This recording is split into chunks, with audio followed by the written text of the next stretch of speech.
streaming, así que debería quedar grabado para la posteridad.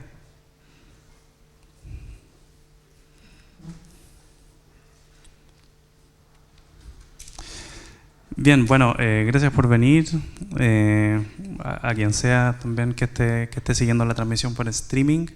Un poco comentar así muy rápidamente, la idea de este seminario nació hace un rato, digamos, hace un año yo creo, motivada en gran parte por Pablo González, que está por ahí, que él trabaja directamente en este tema, ¿no? Entonces nosotros en el Frente de Ciencia y Tecnología, el Frente Amplio, dijimos, bueno, por ahí de los muchos temas que están rondando y que tienen que ver con la investigación, el tema de la pesca es uno que parece interesante y necesario abordarlo. Tiene cierta urgencia, está toda la discusión sobre la ley de pesca y su posible anulación. Entonces dijimos, bueno, ¿cómo podemos abordarlo? Y una forma interesante nos pareció, bueno, juntar a los distintos actores que es los que tenían que ver con nuestro quehacer, digamos, la investigación, la ciencia, la tecnología, y con el quehacer específico del tema de pesca y recursos marinos.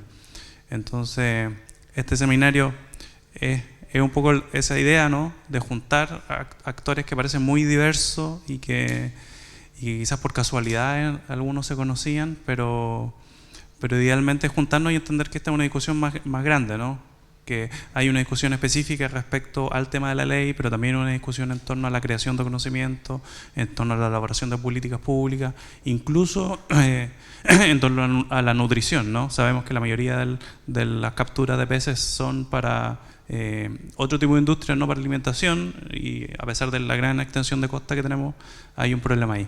Entonces, esperamos que este sea un primer encuentro y que podamos desarrollar otro, no necesariamente de este mismo formato, ¿no?, de cualquiera, eso es algo que tenemos que discutir, pero que sea el puntapié de algo, lo que sea, digamos, que nazca a partir de esto. Bueno, yo les voy a hacer una pequeña introducción. Bueno, mi nombre es Felipe Villanelo y soy bioquímico de formación, soy doctor en ciencia, y voy a hacer una introducción relativamente simple y sucinta, ¿cierto?, sobre la investigación científica en Chile en general, y voy a hablar un poquito al final sobre el tema que nos convoca. En general, Chile, puse el título, ¿no?, hace ciencia mucho con muy poco.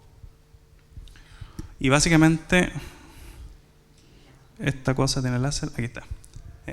Y básicamente puse algunas estadísticas, ¿no? El gasto de investigación, por ejemplo, en los últimos años, en los distintos países en Latinoamérica, y por acá arriba aparece Brasil, esto como porcentaje del PIB, que está un poquito arriba de 1%, de Argentina un poquito sobre el 0,5%, y recién Chile aparece por acá antes de 0,5%. En general, en Chile se gasta muy pocos recursos en investigación científica en toda la área. Si miramos el número de investigadores, también estamos más o menos abajo.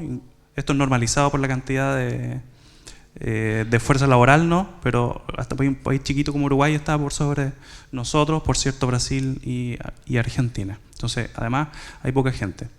Sin embargo, se hace bastante investigación y de bastante buena calidad.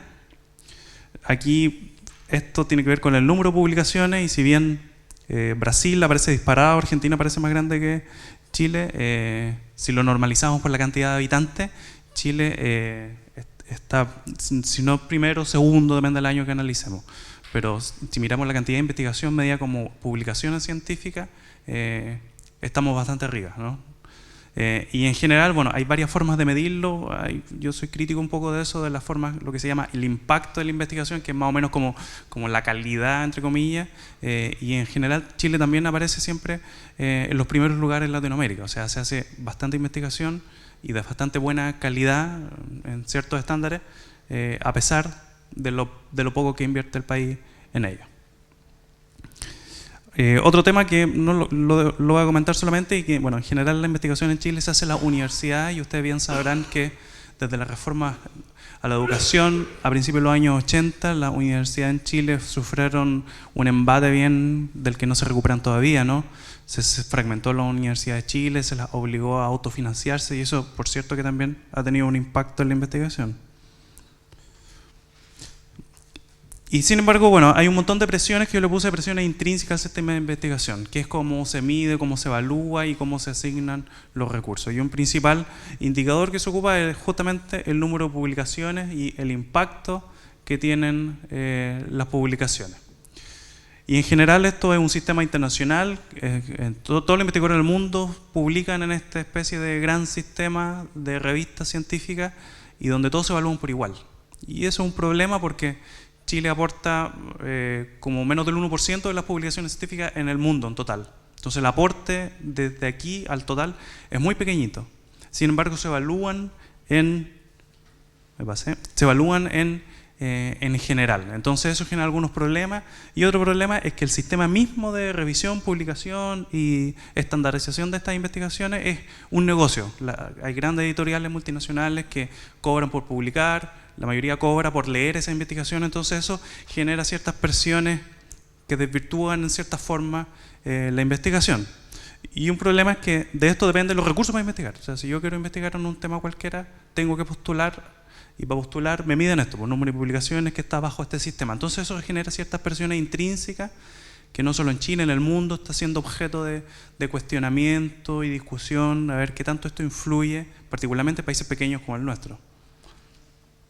El apoyo institucional, bueno, y esto hay una lógica competitiva, todos competimos por igual, entonces el colega al lado que investiga, no sé, física nuclear, va a ir a competir más o menos por el mismo tipo de fondos, ¿no? Las evaluaciones, por cierto, están separadas por disciplina, pero vamos a competir por un mismo paquete de fondos y nos van a medir a todos los papers, entonces eso también genera unas presiones medias complejas. Y por último quise poner aquí la figurita, ¿cierto?, las condiciones laborales, justamente producto de la crisis de la investigación en las universidades. La mayoría de nosotros me incluyo, no tenemos contratos, no tenemos prestaciones sociales y en general uno está mejor que otro en términos de sueldo, pero hay mucha inestabilidad. Entonces saca un proyecto que dura 3 años y si no se vuelve a ganar proyecto, cada uno todos para la casa nomás. Entonces eso genera un problema cuando uno piensa en investigación, particularmente en temas relevantes, por ejemplo, el mar y los recursos marinos.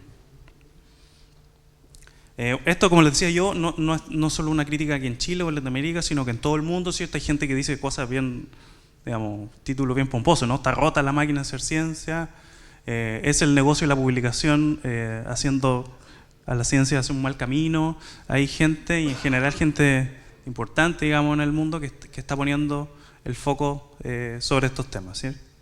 Incluso gente como Bruce Alpers, un biólogo muy famoso en Estados Unidos, ha escrito varios libros, recibido varios premios, dice, ¿no?, que la hipercompetencia por recursos suprime la creatividad, la cooperación, la toma de riesgo y el pensamiento innovador que se requieren para hacer descubrimientos fundamentales. Entonces hay algo medio complejo con este sistema, pero esperamos que estas críticas se vayan, digamos, integrando y llegando, digamos, a cada uno de los laboratorios, talleres donde se hace la investigación. Y bueno, en mi título decía presiones intrínsecas y extrínsecas, y esto es lo que yo puse como presiones ajenas al sistema de investigación, y en términos bien generales tiene que ver con la aplicación del conocimiento, ¿cierto? Hay una parte que puede ser conocimiento fundamental, básico, y otra que tiene que ver con la aplicación de ese conocimiento. Y no solo en Chile, también en el mundo, eso se ha homologado con la apropiación del conocimiento, se ha ligado al mercado.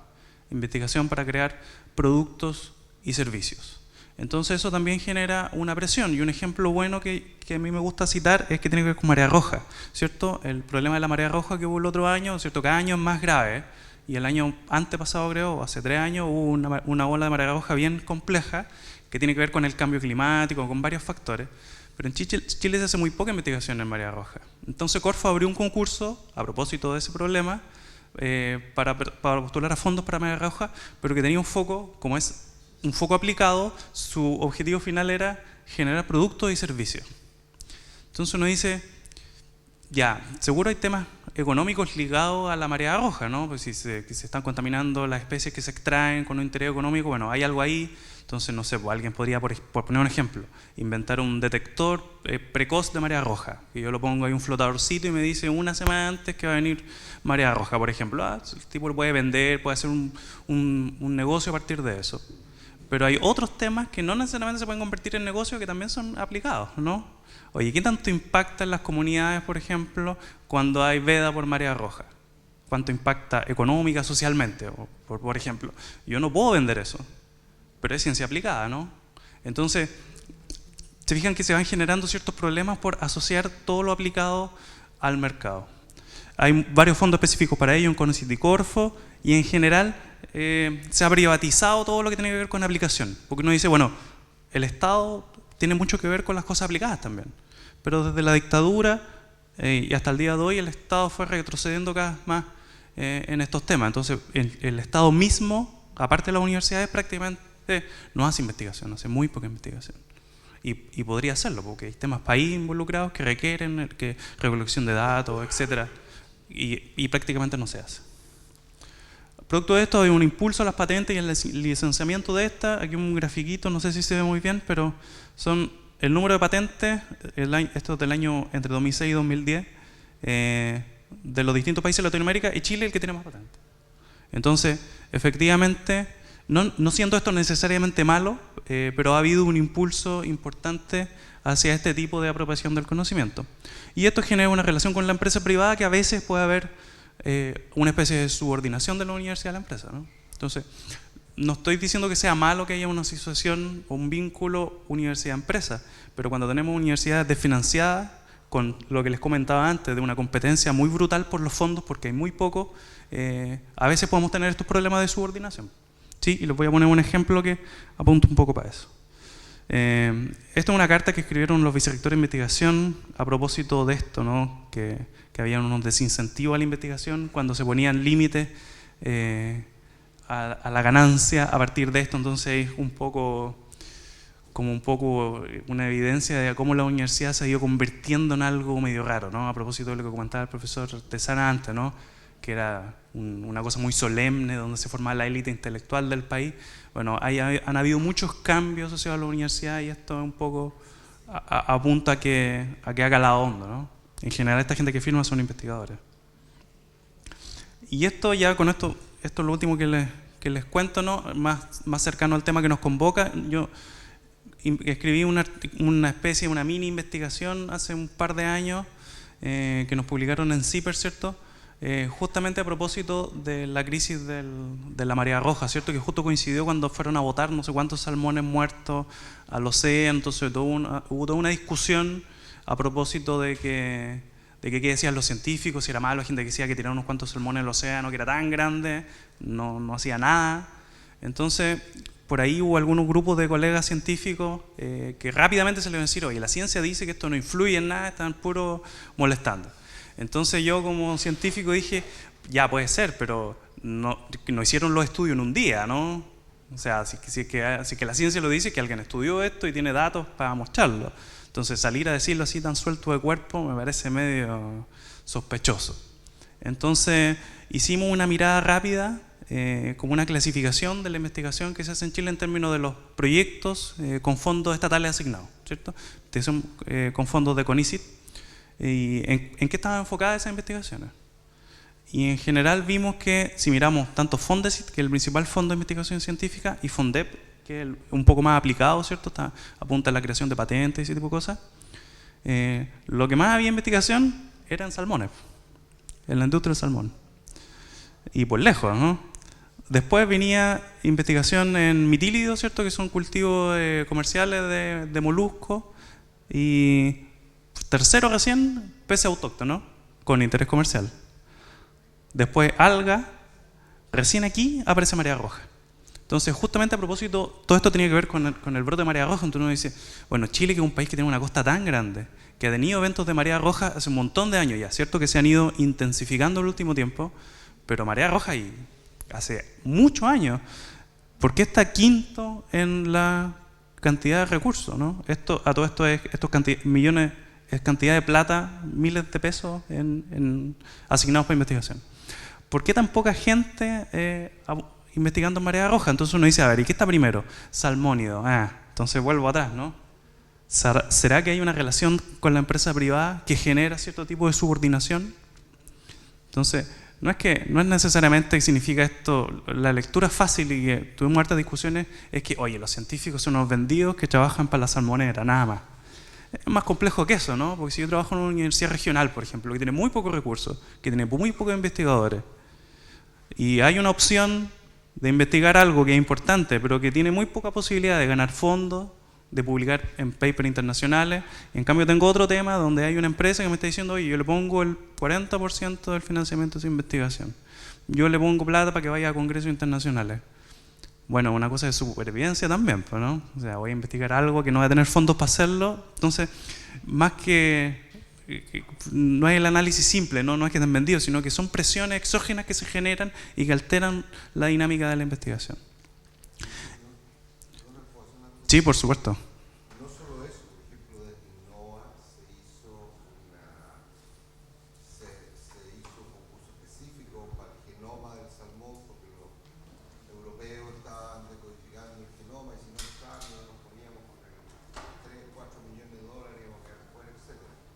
Y también se trajo una empresa, un centro de investigación extranjero a Puerto Montt y se obligó prácticamente a la Universidad de Chile y a la Universidad del Lago a que lucharan en consorcio con ellos. O sea, eso va desde el Estado. Sí, va desde muchos lados, ¿cierto? Como dice el compañero, de depresiones, desde fondos específicos diseñados para eso, venía de otros centros, etcétera, bien complejo. Y si miramos por acá abajo, que era algo que le dimos un poco foco en este artículo, ¿cierto? Bueno, ¿y qué pasa? Porque una discusión era, ¿hacen algo los cultivos de salmón en el medio ambiente? Porque había gente que decía, y no estaba tan claro, que el cultivo, toda la industria de salmones podía potenciar el efecto marea roja, porque el exceso de nutrientes, que ustedes saben cómo es esta cosa, ¿no? Tienen la jaula de salmones y le echan comida así como por montones. Entonces toda esa comida que sobra se diluye en el resto del océano o el lago donde esté. Entonces hay gente que decía que eso podía influir en que fuera más grave el tema de la marea roja. Y nosotros no lo sabíamos, tampoco teníamos datos para decir si es así o no es así, pero la investigación que se hacía en ese tipo de temas era muy poca. Fíjense por acá, recién aparece conservación de especies autóctonas, efectos biológicos de la industria salmonera y efectos sociales de la industria salmonera. Entonces ni siquiera podemos decir si afecta o no afecta, porque hay tan poca gente investigando el tema que no lo sabe. Y bueno, aquí, esto creo que es la última slide, ¿cierto? El comentar algo del rol del Estado, que en general el Estado ha retrocedido, ¿cierto? Y en este tema, por ejemplo, el Instituto Fomento Pesquero se supone que es el organismo que genera datos científicos para asesorar, qué sé yo, a las cuotas, a la elaboración de artículos de ley, etcétera. Pero es una cosa bien rara el IFOP, ¿cierto? Un organismo público-privado, esta cosa, bueno, viene de algo que se hacía mucho en los años 60, ¿cierto? Que Corfo se asociaba con agrupaciones gremiales en ciertas áreas de interés y formaba organismos como estos. Entonces así fue con el IFOP y nunca se cambió, digamos. O sea, el IFOP sigue siendo una cosa híbrida, público-privada, que tiene un presupuesto bien exiguo. Les puse aquí 2013 porque ni siquiera está la información actual, porque como no es estrictamente un organismo público, no tiene obligación de reportar todos los años su presupuesto. Yo entiendo que se adhirió a los protocolos de transparencia, entonces publicó, pero hasta este año nomás, no sé por qué no habrán publicado más. Pero de todas maneras es un presupuesto muy bajo que viene solo del sector público, a pesar de ser un organismo público-privado.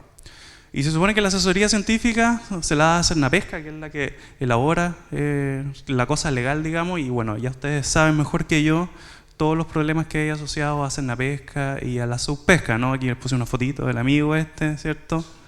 Salmonchil y Cernapesca, el gato y la carnicería. Aquí, a propósito de los salmones muertos, ¿no? El jefe de Directemar, ¿cierto? Que no, firmó una cuestión, seguro ni la leyó, ¿no? Entonces, aunque esto funcionara perfecto y aunque esto tuviera un presupuesto maravilloso, bueno, por acá abajo seguimos teniendo problemas, ¿no? O sea, podemos tener los mejores datos científicos, pero si los que tienen que tomar las decisiones no los consideran, si no hay una obligación, quizás no pasa nada tampoco, ¿no? Y bueno, esto también lo conocen ustedes, ¿no es cierto? Esto, entre otras cosas, es una consecuencia. Bueno, veamos el estado nomás de las pesquerías en Chile y uno dice, bueno, ¿habrá funcionado? ¿Están funcionando los datos que entrega IFOP o no? Porque probablemente podríamos tener alguna otra sesión donde invitemos a alguien del IFOP, pero el IFOP va a decir, oye, nosotros hacemos la pega. Digamos, con la poca plata que tenemos oficinas en varios lados de Chile, tenemos barquitos, vamos a mirar, ¿no? Entonces, ¿cómo explicamos esto? ¿Cómo explicamos todas estas pesquerías sobreexplotada o agotada. Bueno, algo está fallando. ¿Sí? Y la comparación, en Perú tienen una cosa parecida, pero en serio, digamos. O sea, una institución realmente pública, se hizo una ley específica para normarlo, tiene un presupuesto acorde, tiene presencia nacional, prácticamente todas las caletas hay una oficinita de IMARPE que se llama esta institución. Tienen varios puestos de investigación, diversidad de temas, no solo los temas económicos, sino que también investiga cambio climático, etcétera, con un equipo científico bien interesante. Entonces, bueno, nuestro vecino aquí al lado nos podría estar dando un ejemplo interesante, bueno, cómo podríamos abordar esto desde el rol del Estado. ¿Sí? Conclusión entonces, hay una cierta desconexión entre la investigación científica y la realidad pesquera o marina. Hay presión económica hacia la investigación aplicada que pueden desvirtuar esta cosa. Las instituciones públicas son extremadamente frágiles y la realidad nos llama a actuar y poner la investigación científica, ¿cierto?, en su amplia concepción al servicio del mar y la sociedad que vive o debería vivir del mar, ¿no? Se supone que somos un país marino, pero bien poco es lo que podemos aprovechar de eso. ¿Alguna consulta? ¿Algún comentario? Quería comentar respecto del estado de las pesquerías.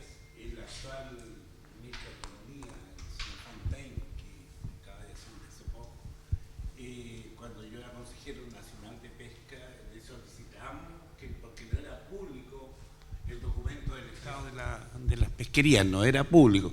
Y él tuvo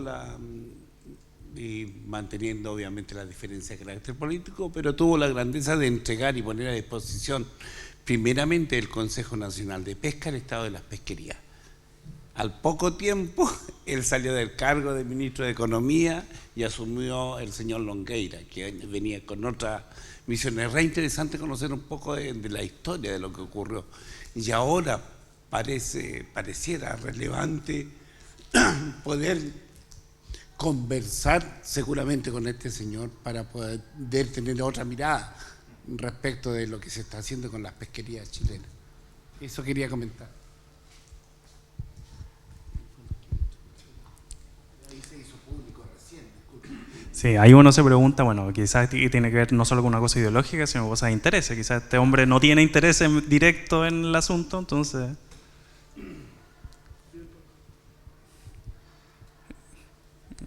Bien, ¿algún otro comentario, pregunta? Sí, me gustaría básicamente una opinión con respecto a tu presentación, que lo encontré interesante, porque básicamente nosotros como pescadores teníamos muy poco acceso a la información científica. Es más, de hecho, hace pocos días atrás, en una reunión de la mesa pesca de mi región, el director regional de Pesca habló claro, preciso sobre la pesca ilegal, por ejemplo. Pero la pesca ilegal parece que es solamente de los pescadores artesanales y solamente hablan de la pesca artesanal. Entonces, lo que quiero decir es que, habiendo tan poca información científica, malamente, eventualmente se arriesgan a decir cosas como esa, para encauzar una ineficiencia del Estado sobre algunos recursos que hoy día están sobreexplotados. Y algunos, sabiendo en la condición de que están, se siguen dando cuotas. Chile inclusive se arroga el derecho de interpelar a otros países en sus sistemas políticos, pero ni siquiera somos capaces nosotros mismos de ver lo que nos está pasando a nosotros mismos. Si hoy día la investigación poca y mala que tenemos de los recursos pesqueros en nuestro territorio, o en el mar territorial chileno, bueno, se condice justamente por la poca inversión que hay desde el Estado hacia las investigaciones científicas. Y no solamente en los pesqueros, en todo orden.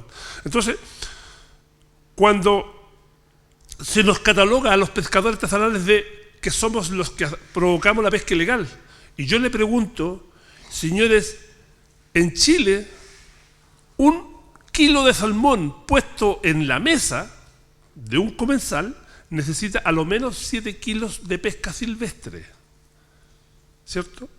Y si Chile exporta 30.000 toneladas promedio de salmón, quiere decir que para provocar esos 30.000 kilos necesitan 2.100.000 toneladas de pesca silvestre. Y yo pregunto, ¿de dónde sale la pesca silvestre si en Chile no tenemos más de 500.000 toneladas de pesca para poder capturarla y hacer la línea de pescado? Entonces, cuando el Estado captura o informa que han sido detectadas más de 9.000 toneladas de harina de pescado para hacer comida para los salmones, siendo que los mismos que lo que pescan son los mismos los dueños de salmonera. Entonces me pregunto, ¿de dónde viene la pesca ilegal? Si en definitiva esto ya ha pasado más de 5 años y todavía no hay responsables. Entonces, cuando se nos quiere catalogar de hacer capturas ilegales, tenemos que ponerlo en su justa medida. Porque si nosotros somos pescadores artesanales, le estamos hablando que el porcentaje, que es un 10% de los pescadores artesanales, podría eventualmente recurrir a eso que eventualmente podemos llamar pesca ilegal. Pero se está tachando a todos los pescadores, el 90% de los pescadores artesanales que no tenemos lo que es 1 kilo de pescado en nuestro bolsillo, se nos cataloga de pescador ilegal. Entonces, necesitamos urgente que las investigaciones que se realicen con fondos del Estado sean particularmente importantes para poder detectar no solamente que se está haciendo daño a algún recurso, sino que también para poder desestimar algunas acusaciones que se le hacen a un sector determinado. Y en ese sentido, creo que esa información que tú entregas es súper importante y relevante, porque además, en el tiempo, cuando tú lo acabas de mencionar, que hubieron se exacerbó el tema de la marea roja una vez que hubo el floramiento en la cual murieron muchos salmones y donde un señor, creo que era Einstein de la Armada, dijo no, pueden ir a botarlo afuera, no solamente cometió la peor atrocidad de su vida, porque hoy día está siendo procesado por tomar una determinación como esa que trajo en peligro, en riesgo a todos los habitantes de este país que comimos y hacemos de nuestro mar una mesa para el paladar y pero también para alimentarlos con los ácidos grasos que los cuerpos necesitan.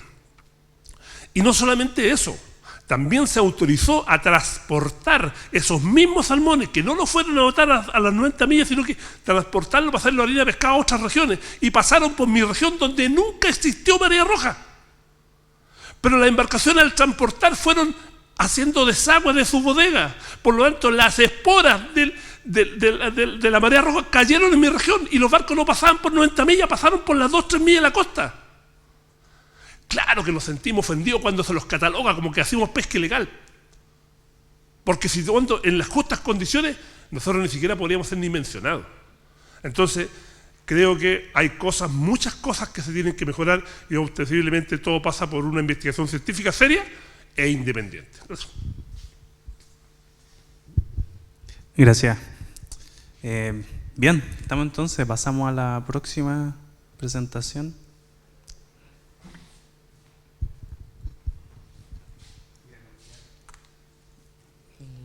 Hay que cambiar. ¿Se escucha ahí?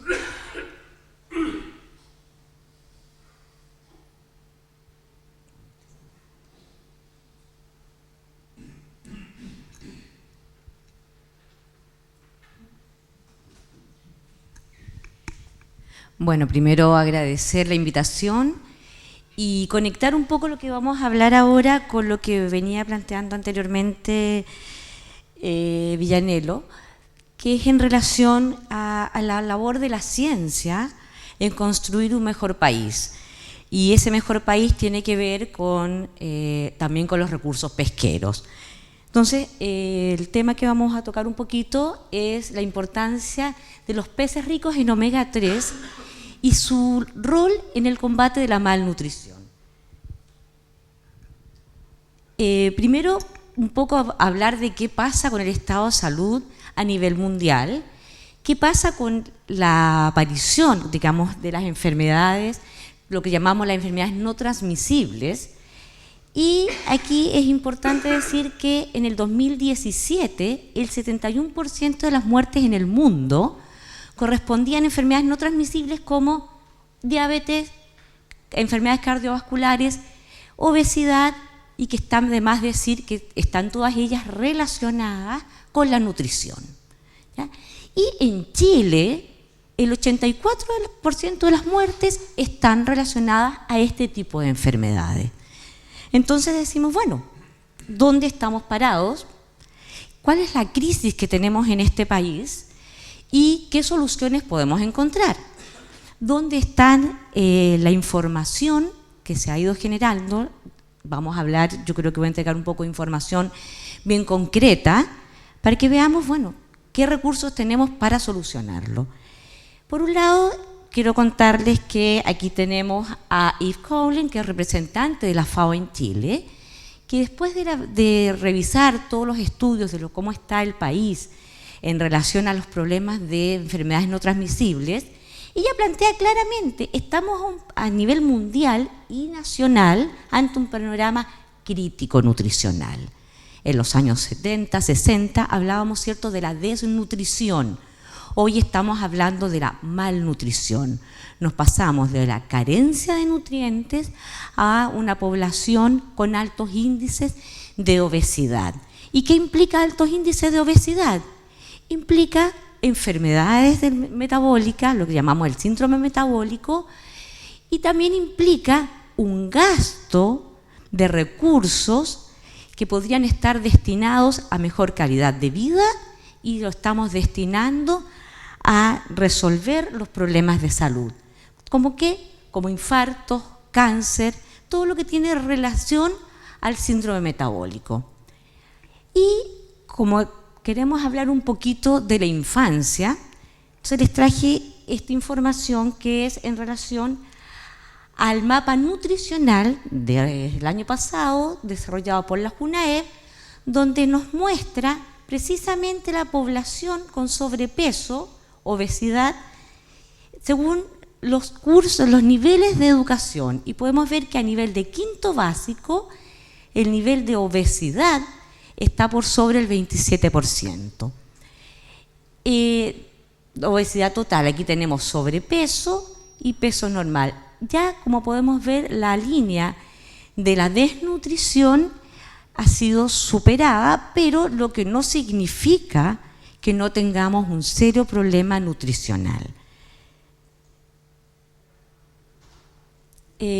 Bueno, a nivel estadístico, durante muchos años se relacionó, ¿cierto?, la malnutrición con un rendimiento escolar. ¿Y por qué vamos a hablar de rendimiento escolar? Porque si queremos hablar de desarrollo país, tenemos que hablar de rendimiento escolar. No podemos hablar de desarrollo país si no hablamos de nutrición, porque tenemos que proyectar qué vamos a tener en el futuro. ¿Quiénes van a ser los que van a pensar? Hoy en día estamos nosotros pensando el país. Hoy somos nosotros, nuestra generación, inclusive ya estamos dejando paso a las nuevas generaciones, que son las que tienen que pensar el país. Y no solo pensarlo, sino que actuar, desarrollar el país. Y para eso, indudablemente, necesitamos una población bien nutrida. Entonces, como les digo, antiguamente teníamos una mirada desde la relación estadística, donde estaba claro la brecha que existía entre un joven con buena nutrición, donde tenía acorde, digamos, los niveles vitamínicos, el hierro, el zinc, se hablaba de los ácidos grasos marinos, una relación muy distinta, una gran brecha entre aquellos jóvenes que no tienen una buena nutrición, donde hay claramente una menor capacidad cognitiva, un menor rendimiento escolar, un mayor abandono de los estudios y una mayor repetición en los cursos. Llegan estos estudiantes, los que llegan a la educación superior, en alta desventaja de aquellos que han logrado obtener un buen desarrollo nutricional. Ahora, con el avance de los años, el avance de la ciencia, ya no miramos esta correlación estadística, es decir, los niños con mayores recursos tienen un mejor rendimiento escolar, sino que gracias a los avances de la ciencia estamos hablando a nivel de educación de la neurociencia y ya tenemos entonces análisis de resonancia magnética que demuestran que efectivamente los niños con malnutrición, aquí tenemos un estudio en Estados Unidos donde se muestra en imágenes de resonancia magnética la densidad celular en distintas zonas del cerebro, en niños con nutrición por debajo de la línea de pobreza. y mientras más alejados están, o sea, mientras menor calidad nutricional tienen, menor es la densidad celular a nivel del cerebro. Entonces ya no es así como que no hay una brecha, tiene que ver con la calidad del colegio, tiene que ver con el ambiente, tiene que ver con si el chico está estudiando en un ambiente adecuado para poder concentrarse y estudiar, sino que estamos hablando de muestras científicas que dicen aquí hay un deterioro en el desarrollo cognitivo basado en una deficiencia de desarrollo celular neurológico. Aquí les traje una imagen en la cual efectivamente muestra las zonas que estudiaron. Esta es una imagen en grande de los estudios por debajo del 100% de la línea de pobreza y los que están entre el 150 y el 200% de la línea de pobreza, donde efectivamente la masa de materia gris observada en estas resonancias magnéticas ha disminuido y además se estudió en distintas zonas del cerebro como el lóbulo frontal, lóbulo parietal, en la zona del hipocampo. Estas zonas son precisamente las relacionadas con el proceso de aprendizaje. Un chico que tiene menor densidad a nivel del hipocampo es un chico que está en desventaja en el proceso de aprendizaje. Es un chico que no va a poder relacionar el aprendizaje, por ejemplo, con una memoria a largo plazo. Por tanto, este chico en el minuto en que estemos en la clase, uno le va a preguntar, ¿entendió? Y va a decir que sí. A la semana no va a recordar lo que aprendió en clase. Entonces, ya el aprendizaje no se convierte en conocimiento. Para desarrollar el conocimiento se maneja la información, que es decir, el número es tanto. De ahí pasamos al conocimiento, el dato es el número, la información es lo relaciono. Ese número con el teléfono. Pero ¿cómo lo convierto en un conocimiento? Para eso entonces necesitamos la interacción de distintas áreas del cerebro. Entonces, la influencia de la pobreza en el aprendizaje está mediada sin duda por el desarrollo estructural del cerebro. Entonces, ¿qué pasa en este cerebro malnutrido? El cerebro tiene 60% de grasas, ¿ya? Pero esa grasa no es sintetizada propiamente en el cerebro, sino que requiere del transporte de la sangre hacia el cerebro de principalmente los PUFA, que son los ácidos grasos poliinsaturados, para nutrir más de 100 millones de células, de 100.000 millones de células, perdón. Entonces, bueno, la gran mayoría de este aceite, además, son aceites esenciales que se requiere sean administrados a través de la dieta.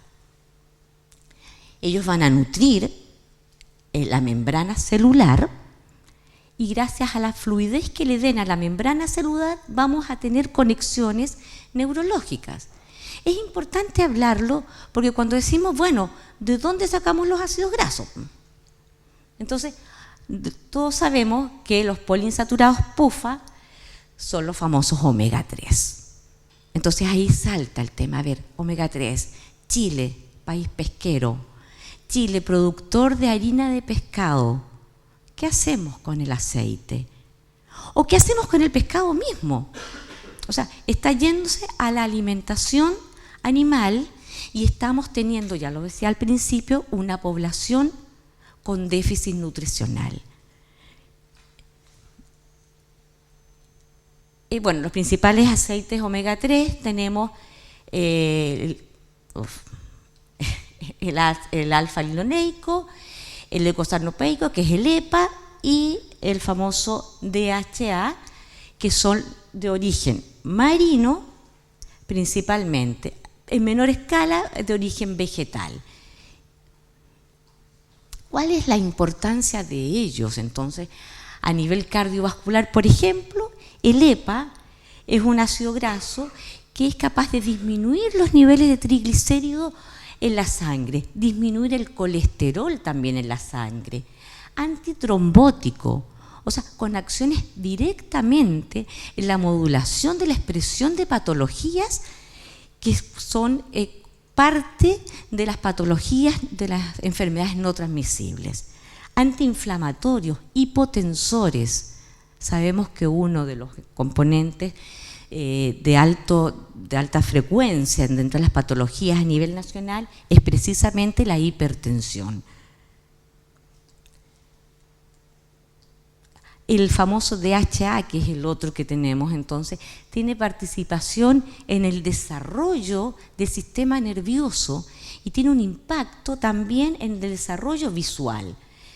El 97% de estos ácidos grasos están en el cerebro, o sea, constituyen el 97% del cerebro y el 10% del peso seco del cerebro, es decir, tienen una importancia, son parte importante de la estructura del cerebro. Aquí les puse yo entonces, en el ojo tenemos un 93% de ácidos grasos tipo DHA. A nivel general, el DHA entonces nos permite, como les decía, aumentar la fluidez de la membrana celular en las neuronas. Por tanto, va a haber mayor posibilidad de sinapsis, mayor recepción de neurotransmisores. La comunicación entre las células neurológicas es a través de neurotransmisores o impulsos nerviosos. Disminuye la apoptosis neuronal, disminuye la muerte celular, disminuye la factibilidad del reciclaje, o sea, aumenta la factibilidad del reciclaje de los neurotransmisores. Y aquí entonces, por ejemplo, la apoptosis celular, neurotransmisores, podríamos hablar del Alzheimer. Entonces, al principio hablamos del caso de los niños desnutridos o con malnutrición, más bien dicho. Pero, ¿qué pasa con el Alzheimer?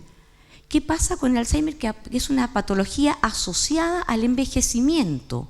Somos una población que está envejeciendo rápidamente y que no estamos teniendo acceso a estos ácidos grasos.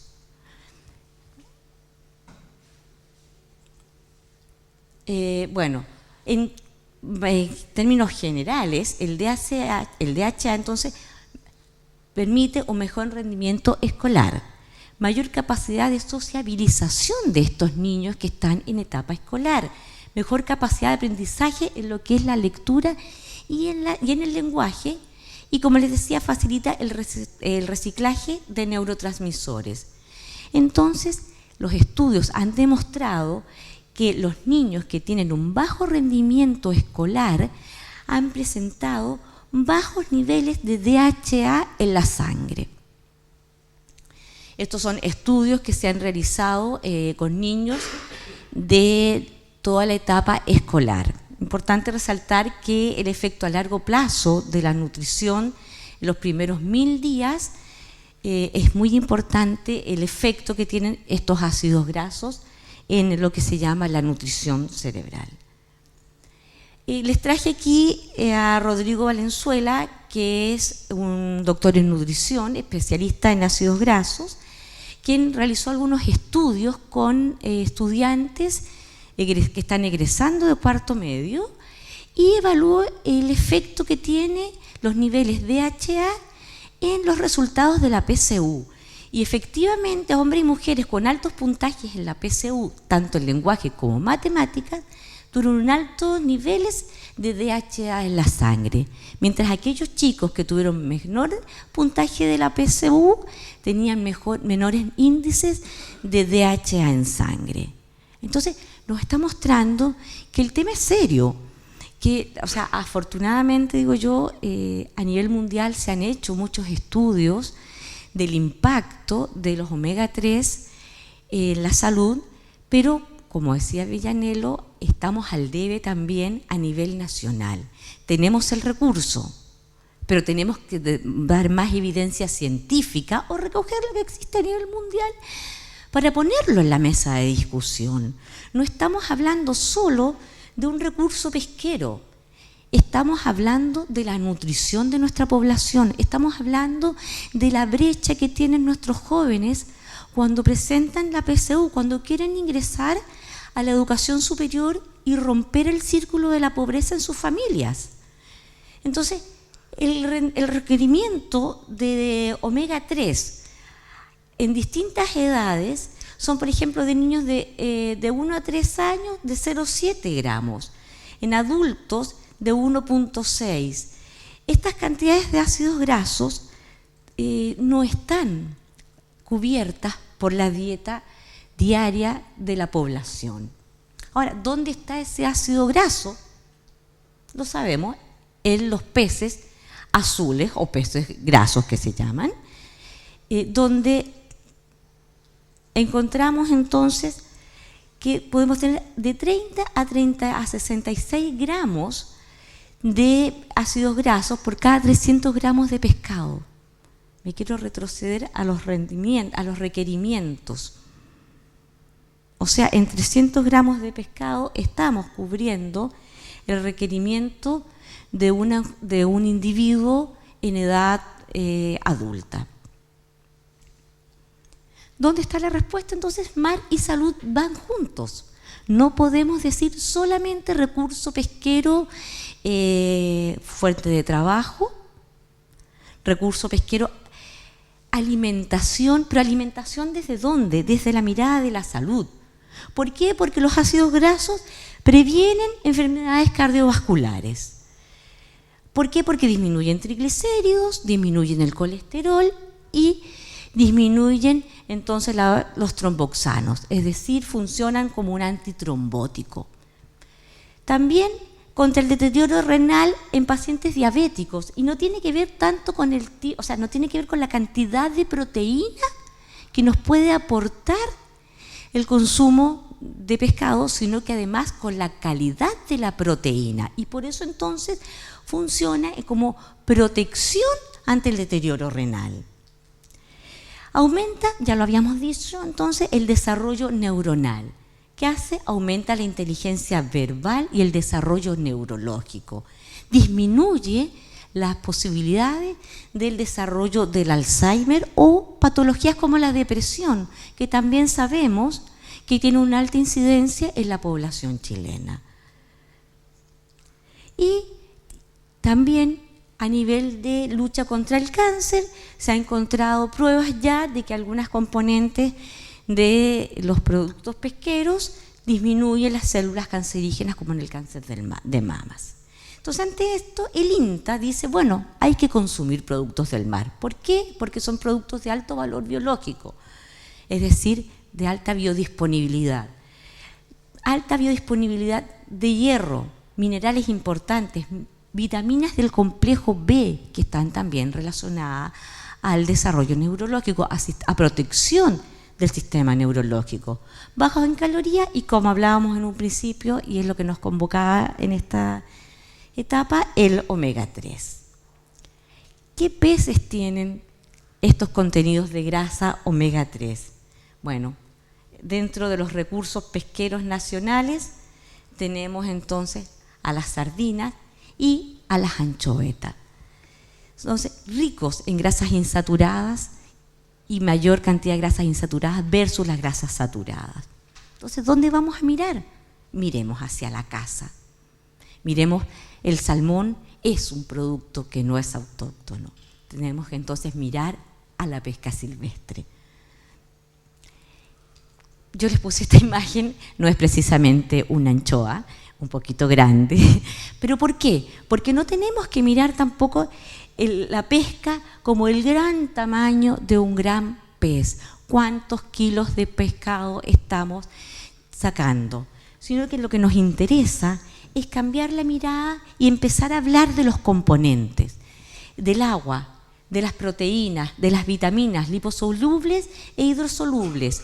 También hablar de componentes minerales y hablar de los ácidos grasos poliinsaturados. Esto es lo que queremos mirar de este gran producto.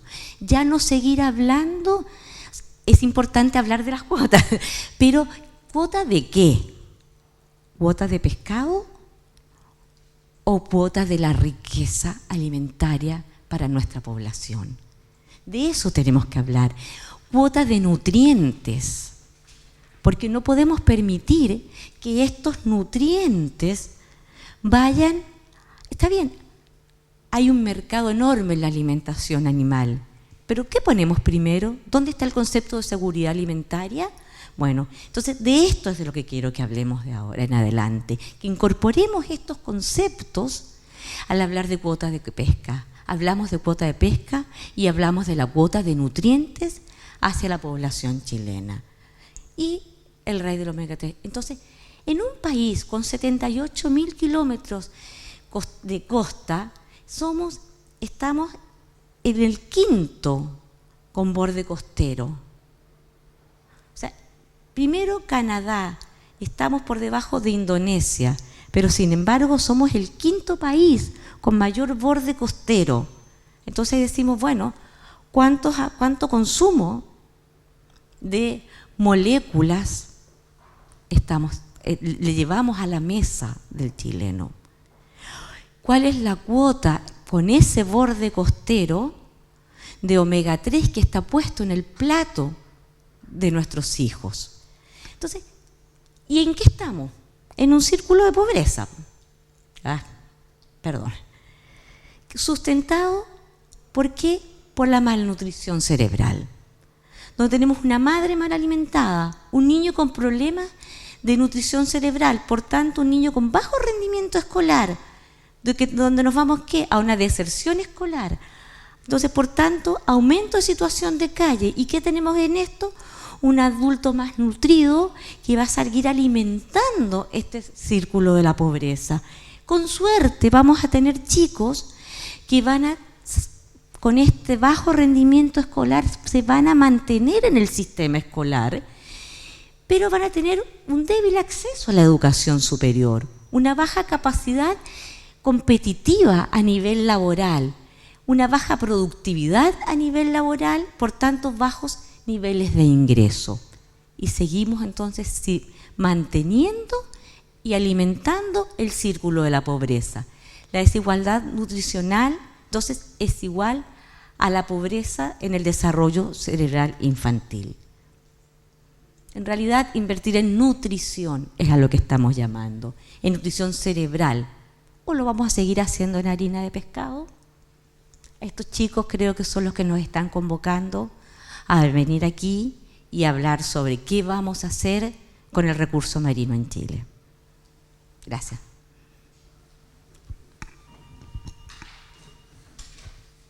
Dos preguntas. Una, tú hablas de la malnutrición y las deficiencias en la densidad neuronal. ¿Tienen estudios sobre obesidad y deficiencia? ¿Obesidad y deficiencia? ¿Sí? Sí, o sea, la obesidad no está relacionada a una buena nutrición. La obesidad está relacionada a consumo de ácidos grasos saturados y no insaturados. Y bueno, y además todo lo que significa la obesidad, que siempre me río, da lo mismo ser medio gordito o flaco. El sistema nos ha vendido que el flaco es el que vende. Pero el problema está en que la obesidad está asociada a síndrome metabólico, es decir, a enfermedades de diabetes, de hipertensión, de hipercolesterolemia, de accidentes cardiovasculares. Entonces, la obesidad es malnutrición.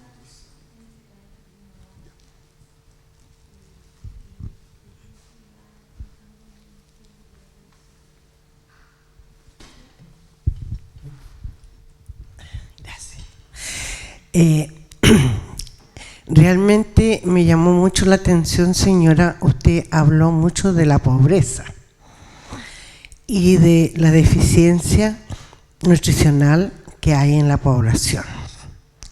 Si nosotros somos un país inmensamente rico y que tenemos una gran producción de omega 3, el Estado de Chile, ¿qué ha hecho por mejorar y atrapar y hacer funcionar realmente que esos nutrientes sean entregados desde el vientre? Porque el niño no es una personita que cuando ya tiene un año recién empiezan a hacerle todos los estudios. Yo pienso que los 3 primeros meses son fundamentales para el desarrollo del ser humano. Por lo tanto, pienso que desde aquella parte es cuando nosotros, o el Estado mejor dicho, debería preocuparse de nutrir a esa madre, porque además la madre a veces son jóvenes, ellas también han sido malnutridas, es decir, hay una cadena. Ahora usted también habló en cuanto a educación, a la calidad. Un niño que llega de haber comido la última comida del día que recibió en la escuela hasta el día siguiente a las 8 de la mañana. Han pasado más de 12 horas. Ese niño, ¿qué rendimiento le vamos a pedir cuando él lo único que quiere es comer y llevarse un bocado al estómago? Porque ni por mayores, ¿cómo se llama?, incentivos que uno le dé en el aula, él no está pendiente de eso, él está pendiente en el estómago. Y si tengo hambre, malamente, ¿no es cierto?, entonces hay una cadena de sucesos. Aquí en Chile se ha hablado tanto, ¿no es cierto?, de la pobreza. ¿Y qué hace el Estado con los ricos que se llevan la mascada del león? Y el pueblo es el que realmente necesita una ayuda. Yo creo que las grandes industrias deberían, o el Estado, hacer que estas grandes industrias, estos grandes consorcios, realmente retribuyan a la población en la calidad de la alimentación. Fíjate, también una cosa, usted, un niño, ¿qué quieres comer? Galleta. Todo este mar de cosas que hay en el comercio que no le aportan ni un nutriente, pura mentira, digo yo. Porque si usted toma una galletita y la enciende, arde como la vela, ¿no es cierto? Las galletas dulces, las papas fritas, todas estas cosas que hay en el comercio, esa basura que ha hecho el Estado por sacarla. Nada. ¿Por qué? Porque hay detrás, ¿no es cierto?, toda una parte económica. Entonces, ¿pero cuánto contribuyen estas grandes empresas al Estado? Todo se lo llevan ellos. Es decir, yo tengo las lucas, compro y vendo lo que yo quiero, no lo que el pueblo necesita. Eso sería.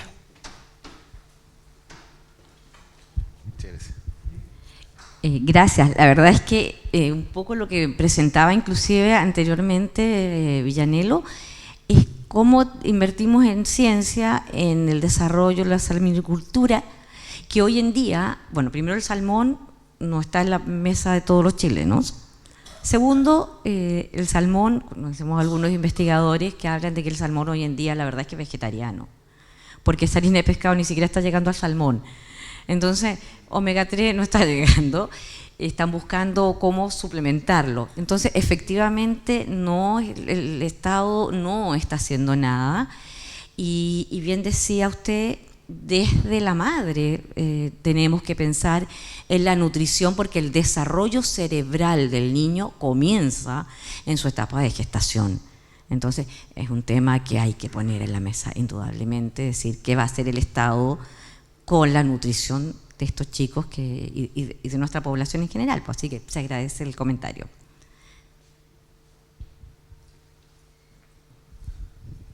Ya no sé si queremos hacer preguntas, pero la exposición son sumamente claras. Usted no creo que lo haya dicho, no hay que hablar solamente de cuotas. Es que nosotros no hablamos de que se nos entreguen cuotas. Nosotros hablamos que el sector pesquero artesanal es el que entrega el 90% de la soberanía alimentaria a este país. Porque eso es lo que ingresa por lo menos a Santiago, al terminal pesquero de Santiago. Viene el sector pesquero artesanal.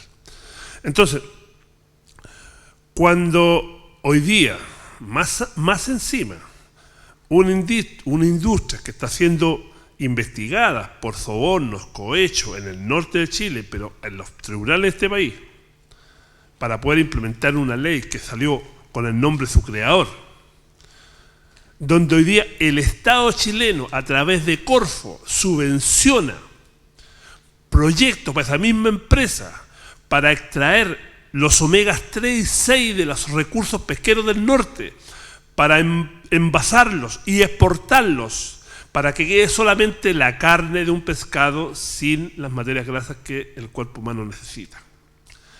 Cuando más encima, este mismo país, nos jactamos, tal como lo dije anteriormente, de criticar a otros países por sus sistemas políticos, y no nos fijamos nosotros interiormente, creo que estamos cometiendo hasta 5 veces más los errores.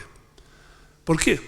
Criticamos o decimos o malintencionadamente criticamos al país vecino nuestro que es Perú. Y Perú, todos estos años, ha crecido económicamente el doble que Chile. Cuando Chile decía que éramos los jaguares de Latinoamérica, Perú creció el doble que Chile. Cuando Chile crecía al 7%, ellos crecían al 14%. Cuando hoy día Chile va a crecer al 3%, Perú va a crecer a lo más probable hasta el 7%.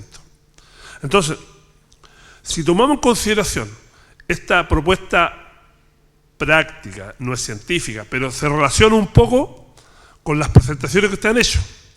Cuando Perú consume casi 40 kilos, si no mal recuerdo, de pescado per cápita, y Chile come 7 kilos per cápita de pescado, las cosas no se están haciendo bien. Creo que ahí falta un análisis científico para poder demostrar este esquema práctico. Decir que un país que come más pescados, que son los que entregan estos nutrientes, que son estimuladores de la inteligencia del ser humano, comprobado científicamente, cuando usted lo dijo, mientras está en formación en el vientre materno, empieza este proceso de creación de las células que producen la inteligencia.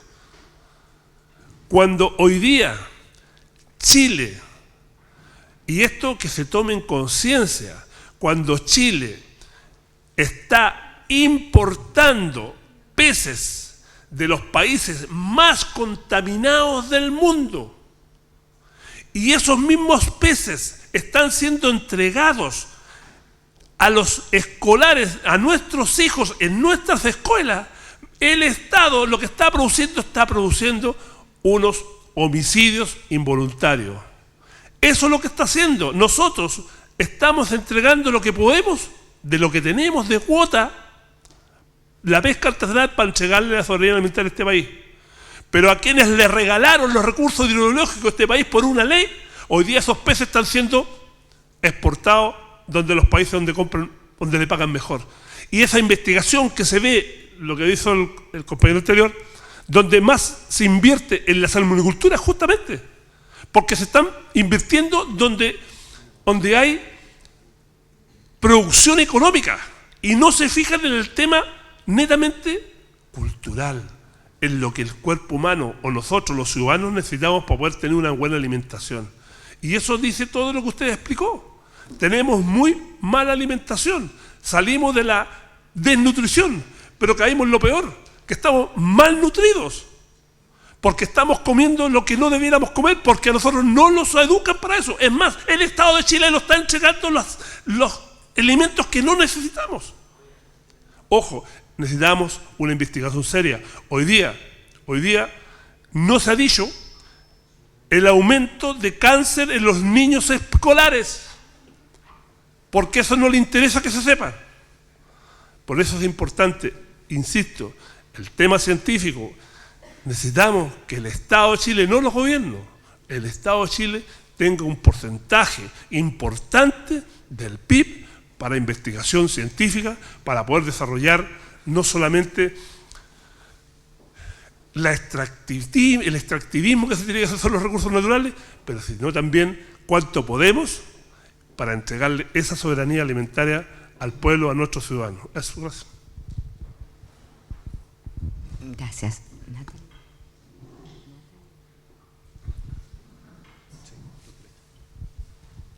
¿Alguien más?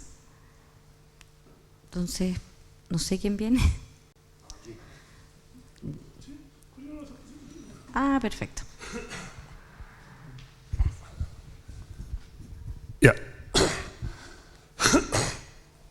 Bueno, quienes me conocen, soy Gino Astrello, soy dirigente de la pesca artesanal, soy crítico de muchas medidas que se han adoptado en este Congreso Nacional con relación a las leyes que se legislan y para las cuales están los parlamentarios, para legislar por el bien común. Y aquí se ha el Estado legislando por el bien particular. Es por eso que en esa misma instancia hemos sido parte, en realidad, y hemos apoyado a parlamentarios para poder ingresar el año 2016 un proyecto de ley que buscaba, o que busca todavía, anular la ley 20.657, que es la mal llamada ley Longueira. Y tiene el nombre al creador, en realidad, que hoy día, ayer sale una información con mucho pompa, que ha sido absuelto de todos los hechos que se le están imputando de cohecho. Me parece, eso quedan algunas instancias pendientes judiciales, y mientras no termine, no podemos estar cantando historia, porque si bien es cierto, él como persona puede estar desligándose de un tema importante de lo que aconteció en este Congreso. Eso no es menos cierto que hay 2 parlamentarios hoy día que están siendo procesados por cohecho, por el mismo ilícito, por recibir dineros de parte de los industriales para poder favorecerlo en la implementación de la ley 20.657, donde obviamente, como decíamos, obtuvieron las mejores ganancias, se llevaron todas las cuotas, sin importarles la soberanía alimentaria de este país. Solamente le importan los recursos económicos. Porque lo que siempre he dicho, los pescadores artesanales pescamos para vivir y los pescadores industriales pescan para lucrar. Y cuando una industria pesquera, su negocio, no importando la soberanía alimentaria, no le es negocio, no le es rentable, el industrial va a pescar sus barquitos, sus empresitas, las va a vender, el señor se echa la venta del bolsillo, se va a ir a las forestales, va a invertir en la minería y va a seguir siendo, porque va a tener todavía parlamentarios que aquí van a legislar en su favor porque necesitan pagar sus campañas parlamentarias. Y no tengo miedo ni decirlo en el Congreso porque lo he dicho en todos lados. Así que en ese sentido, como está el honorable diputado Relinco presente, que también lo ha dicho muy claramente,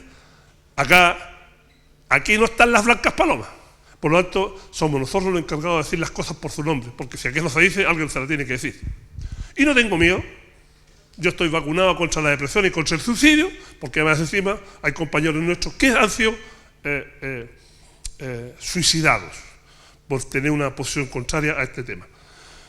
Por lo tanto, estoy acá solamente para decir lo que yo he estado haciendo como pescador artesanal, pero también como en representación de mis organizaciones que yo he estado representando. Y no solamente en el tema de estar detrás de que se pueda aprobar la nulidad de la ley Longueira o la ley 20.657, porque es un hecho, porque ha sido una opinión transversal políticamente en decir que esta ley nació de la corrupción de parlamentarios que recibieron dádivas de la industria para poder legislar en su favor. Y no lo digo yo, lo han dicho los mismos parlamentarios. De hecho, esta iniciativa de parlamentaria que nació el 16 de enero, se ingresó al Parlamento y ha estado un proceso bastante irregular, pero ya fue aprobada, afortunadamente, para que se pueda legislar en particular y en general por las comisiones de Constitución, Legislación y Justicia y Reglamento de esta Cámara, pero también por la Comisión de Pesca de la Cámara de Diputados. Por lo tanto, hoy día queda un trámite en la Cámara de Diputados que sea votada en la sala para que siga el próximo trámite constitucional. Bueno, en esa insistencia, hace 2 semanas atrás, el presidente de esta Cámara, de esta corporación, no me autorizó a ingresar a este recinto. Y fueron testigos 10 parlamentarios que por orden del presidente de esta Cámara, que es diputado de mi región, no me dejó entrar en la Cámara, donde acá, en mi casa, en la casa de usted, en la casa de todos. Independientemente de nosotros no trabajemos acá, pero es mi casa. Aquí tenemos que venir quienes tengan que aportar para poder legislar por el bien común de este país. Y acá tenemos que estar los dirigentes sociales, gremiales, todos los que puedan aportar a que se puedan hacer las mejores leyes para el país, para los ciudadanos de este país. Bueno, hay unos trámites que todavía vienen en camino.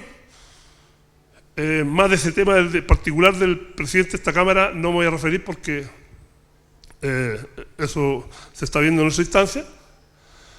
Pero, disculpen, también tengo que aportar en el sentido que somos parte, somos querellantes en el caso llamado caso Corpesca. Caso Corpesca porque en una investigación que se hizo de que un señor asesor de una parlamentaria dijo que recibió plata, que se la pasó a uno, que se la pasó a otro, se hizo una investigación y hubieron indicios de fraudes económicos al respecto. Se hace una investigación y la Fiscalía inicia un proceso de investigación y nosotros lo hacemos parte contra quienes resulten responsables en esta investigación.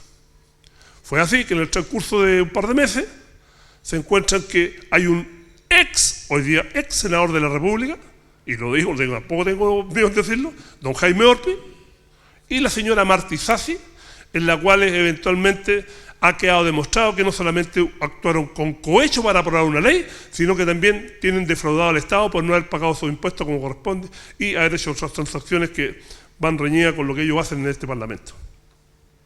Hoy día estamos, no creo que pasen más de 3 meses para que finalice este juicio y donde eventualmente ya sean declarados culpables, porque los antecedentes que están en poder de la Fiscalía, que fueron más de 900 hojas la acusación, están demostrados pero fehacientemente que ellos actuaron con cohecho para aprobar la ley que le acabo de mencionar, la 20.657, que nos trajo como perjuicio no solamente a los pescadores artesanales, porque si bien los pescadores artesanales no tenemos que pescar, no para lucrar, porque los pescadores pescamos para vivir, sino que para entregar la soberanía alimentaria a este país.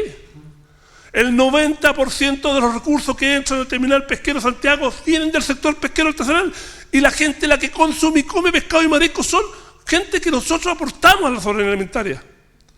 Pero si nos quitaron la posibilidad de hacer el esfuerzo sobre esos recursos para entregar mayor y mejor recursos alimentarios a nuestra población, fue únicamente porque esta ley le entregó a gratuidad y a perpetuidad los recursos pesqueros que eran de todos los chilenos. Y no es su filosofía, eran de todos los chilenos. Porque una cosa específica. Yo siempre cuando voy a entregar algunas charlas, algunos conocimientos a la universidad, muchos se sorprenden y dicen, la pescadora artesanal. Sí, pues sí. Yo les digo, si el pescador artesanal todo tiene el prototipo, un viejito chico, barbón, medio parafinado, gorrito lana, botas de agua. Pero también hay pescadores que también fuimos a la escuela. A mi padre se lo pudieron pasar por cualquier lado, pero no a mí. Y no a mí. Entonces cuando se chopan, no solamente conmigo, sino que con mi compañero Cosme, aquí presente también un gran dirigente, mi escuela como dirigente sindical de la pesca artesanal, tengo que decir que hoy día se tomaron con un muro, y muro de cemento, y van a rebotar. Y no tengo miedo de pararme ante cualquiera para poder decirle que son corruptos. Porque esa es la palabra, no le quitemos no digamos esas cosas que no corresponden para que no se sientan tan malos, para que sus oídos no se entorpezcan. Actuaron con corrupción para aprobar una ley. Y hoy día quienes están sufriendo no solamente los pescadores, sino que son los ciudadanos de este país. Porque nosotros los que entregamos la soberanía alimentaria no lo podemos hacer eso porque se lo están entregando a los animales, a los salmones, porque los salmones no los comemos nosotros, también los exportan. Este país le entregó a través de Corfo a la industria corpesca financiamiento para poder aprobar una planta que le extrae los ácidos grasos, los omegas 3 y 6 a las chonchovetas. Y esos ácidos grasos se exportan y los dejan el pescado para que se haga harina, para que se coman los salmones. De eso estamos hablando. De eso estamos hablando. Por eso hemos sido intrínsecamente duros en decir las cosas. Porque no solamente nos sentimos afectados nosotros, sino que estamos defendiendo los intereses de la ciudadanía, de nuestra gente, de la clase trabajadora, de la clase obrera, que necesitamos ese tipo de alimentación para poder surgir en la vida. Porque así como dijo la profesora científica, de que estamos siendo malnutridos, no es que estemos desnutridos, malnutridos. Estamos comiendo cosas que no debiera comer, porque eso es lo que nos dejan. Eso es lo que nos dejan. Y cuando le dije que los recursos eran de todos los chilenos, sí, pues, los que son un poquito más mayores, o los que les gusta el mar, iban a tirar un anzuelo a la playa, con una plomada, y con suerte realmente van a agarrar una corvinita, no sé, o sea, cosas que se dan. O sea, perdón, si yo no estoy inventando nada, si eso se da, normalmente uno iba a la playa, recorría un montón de viejos con anzuelos. Bueno, ahora hay caña de pescar, sale más lejos. Pero ojo, al comprar una caña de pescar, ahora viene con una boleta. No por la factura que uno compró, sino para que vaya a los tribunales.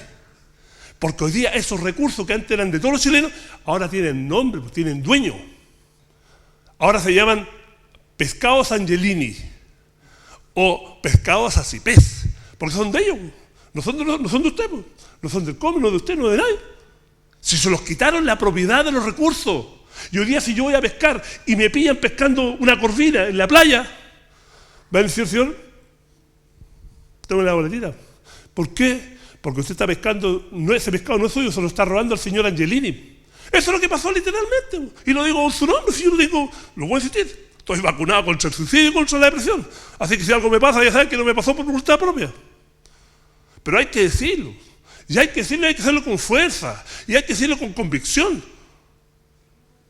Si hoy día estamos en la posición que estamos, porque hasta nosotros hemos sido poco consecuentes, porque siempre estamos diciendo las cosas así como para que no le duela el oído a la persona que le voy a decir las cosas. No, viejo, está bueno, ya, digamos las cosas por su nombre. Necesitamos recursos, que el Estado se ponga con recursos monetarios para que la investigación científica logre su objetivo. Mira el lugar que estamos, no tenemos Brasil sobre el 1% del PIB y Chile no llega ni al, creo, el 0,3, el 0,3. Brasil es una potencia alimentaria de peces. Brasil ni se escucha, pero Chile sí una potencia pesquera. Recuerda, de poco tiempo atrás era el país que más exportaba harina de pescado. Y éramos los jaguares de exportación de harina de pescado, estábamos exportando todos los ácidos grasos y nosotros estábamos quemando para hacerlo a los chanchos o a los salmones. Entonces, creo que hay muchas cosas. Y lo que más me hace juicio, lo que más me hace y me tiene en estado de alerta, ¿verdad? Y me tiene casi conmocionado, es que hoy día, siendo este país, tal como dijo la científica, un país enorme, rico en costa, donde hay una diversidad de especies pesqueras marítimas, en la cual debiéramos aprovecharlo para nuestro propio interés. Hoy día lo que estamos haciendo es le estamos entregando esas proteínas que tienen esos recursos para que los señores industriales exporten y ganen sus luquitas. ¿Y qué es lo que hace el Estado chileno? Importa el pangasio. ¿Lo han escuchado hablar, no? El pangasio. Eso me gustaría que los científicos dijeran, señor, usted lo que está haciendo es estar trayendo el cáncer a nuestros hijos, me está matando a mis hijos. Y no quiero decir lo que está pasando en las escuelas en Santiago hoy día. Pero eso es lo que están haciendo. Se están matando a mis hijos y yo no estoy diciendo nada. Es cosa que digan en cuánto ha aumentado la incidencia del cáncer de los niños que están en la educación escolar. Pero si no nos hemos dedicado a eso. Hay muchas cosas, ¿verdad? Que esto es lo que yo les puedo decir, puede dar para mucho. Y me pueden demandar, querellarse contra mí, pero a mí no me van a querellar con mi boca ni mi lengua. Y si soy crítico, soy porque yo lo he sufrido en carne propia. Tengo 3 hijos hombres y una hija mujer. Mis 3 hijos hombres, por esfuerzo propio, han sido profesionales. Y los tres, para más encima, son pescadores artesanales. ¿Cómo no voy a defender el mar y sus recursos? ¿Cómo no voy a dejarle los recursos que están disponibles para todos los chilenos para poder entregar la soberanía alimentaria a nuestros ciudadanos, para mis hijos, para mis nietos, para las futuras generaciones de pescadores artesanales? ¿Cómo no vamos a ser dignos nosotros como dirigentes para poder defender nuestros recursos? Pero también estoy defendiendo el derecho a la vida de nosotros, el derecho a la vida. No estoy ni siquiera hablando del derecho a la alimentación, el derecho a la vida. Eso es lo que nosotros somos. Somos una clase, somos la clase trabajadora del mar y que queremos también respeto. Respeto pero digno. Tenemos el derecho a ser pescadores para poder entregar la soberanía alimentaria a este país. Pero también el respeto a mis hijos, el respeto a mis nietos, el respeto a las futuras generaciones de pescadores artesanales. Eso les pido. Muchas gracias.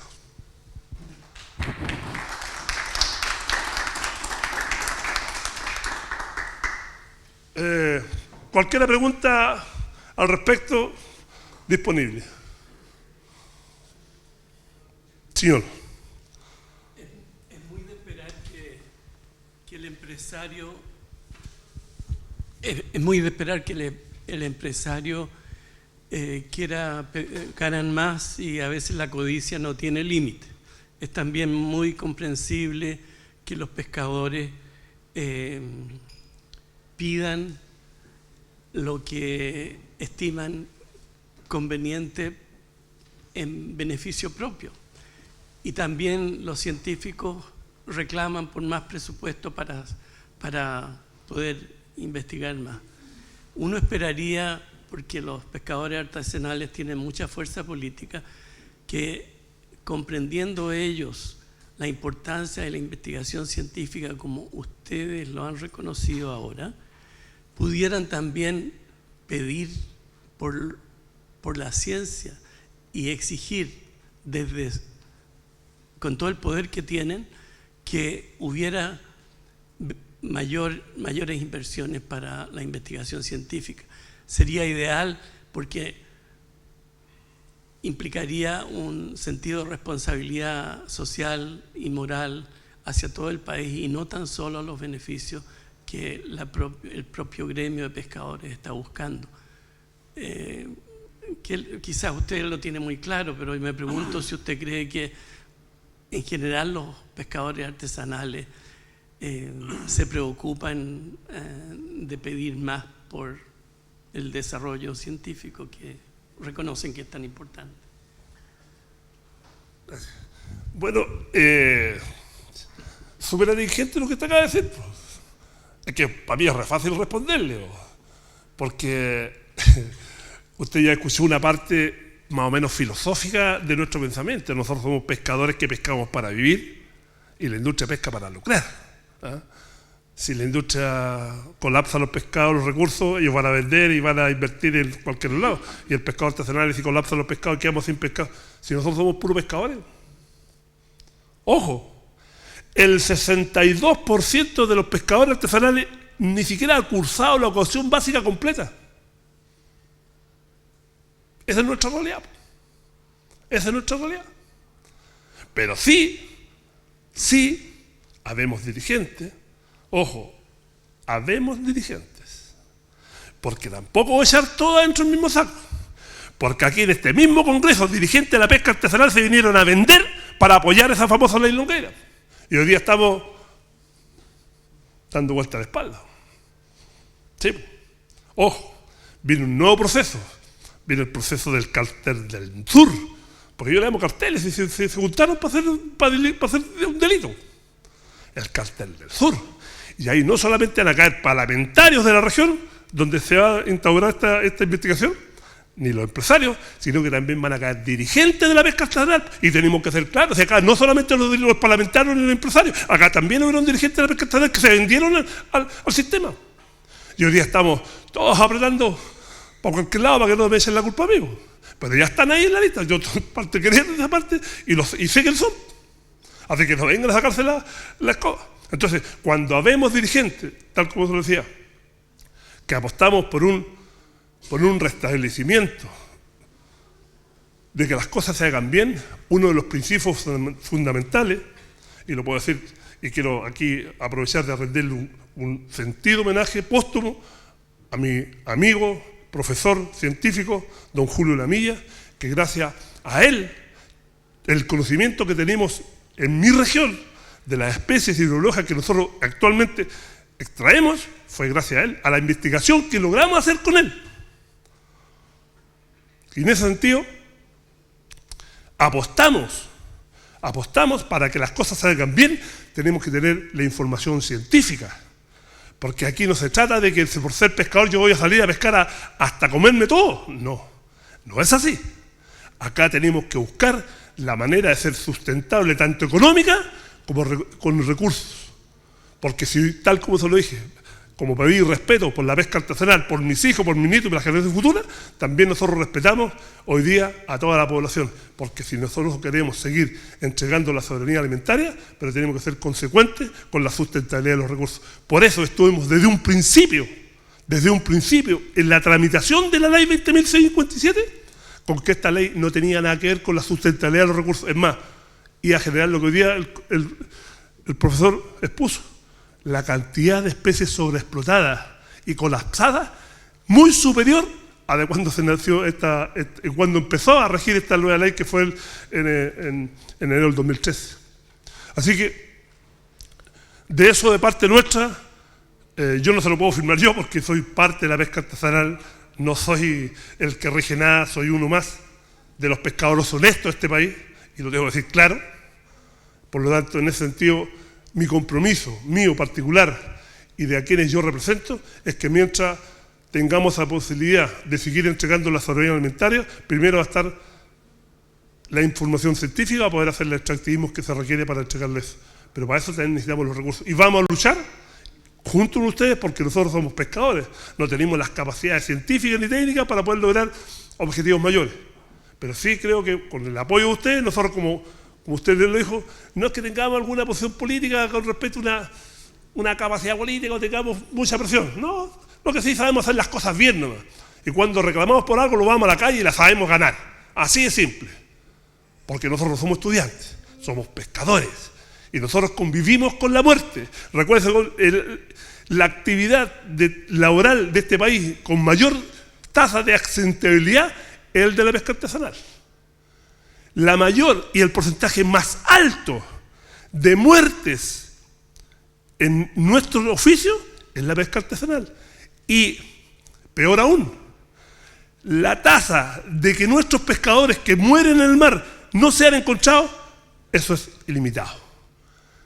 Viejo que se murió en el mar y se perdió en el mar, no aparece nunca más. Y es así, nosotros estamos acostumbrados a vivir con la muerte. Entonces, cuando nosotros reclamamos por nuestros justos derechos, ojo, sabemos cómo ganarla. Así que,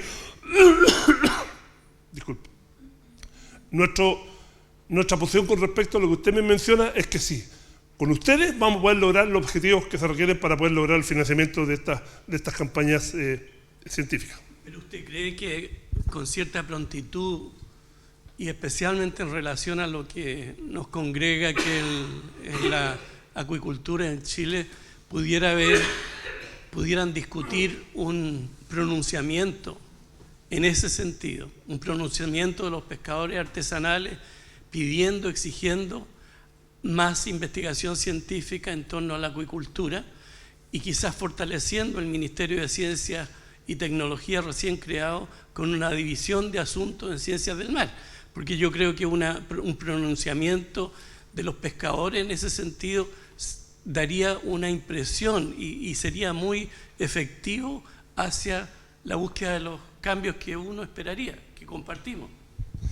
Sí, o sea, yo también le dije que yo soy uno más de la dirigencia artesanal.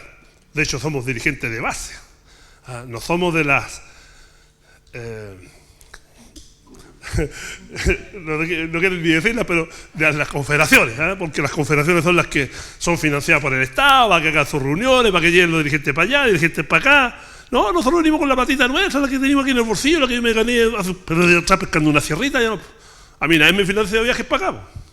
Así que con eso le digo todo. Entonces, si bien es cierto, somos parte importante en el esquema gremial de la pesca artesanal, porque los pescadores artesanales yo los diferencio entre los dirigentes y los dirigentes de base, que somos nosotros. Que nosotros, yo no soy dirigente que lucro de ser dirigente, po. Yo soy dirigente que para poder alimentar a mi familia tengo que salir a trabajar, a pescar. Po. Si yo estos tiempos, yo le puedo decir que por estar acá, yo hoy día estoy dejando de trabajar, por ejemplo. Entonces, claro, mi opinión con respecto a eso es súper favorable para lo que usted me opina. Me dice porque los pescadores de base, que son los que hacen el esfuerzo pesquero, tenemos esa conciencia de buscar la mejor alternativa para no agotar los recursos. Y si bien es cierto, lo que nosotros decimos muchas veces somos bien escuchados, voy a poner todo mi esfuerzo para que ojalá las confederaciones, aquí los gobiernos, los gobiernos le hacen un poco más caso, porque ellos van para allá, van para acá, van para todos los lados donde están no voy a decir más, pero son a quienes eventualmente le doy la opinión política. Voy a hacer los mejores esfuerzos de conversar con ellos para que eventualmente ellos como confederaciones puedan tomar una determinación con respecto a lo que usted dice de buscar las posibilidades que ahora luego, o sea, poner una opinión política con respecto al financiamiento de los estudios científicos o que le pongan más lucas al presupuesto de la nación en el ámbito de investigación científica, cosa de lograr el objetivo que usted me acaba de mencionar. Eso.